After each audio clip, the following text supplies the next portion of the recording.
শোন, আমি যদি এক বাপের বেটা হই না, আর ওকে ডাকবো।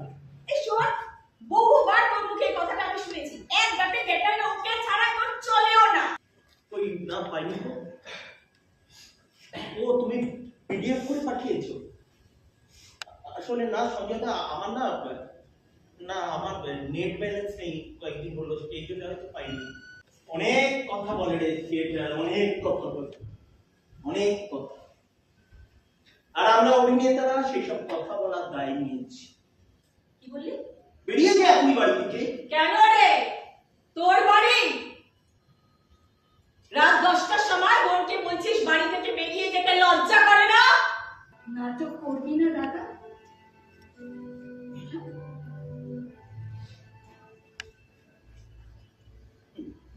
যেগুলো মিটমিট করে চলছে ওগুলো তাই জানিস, ওরা পৃথিবীর থেকে অনেক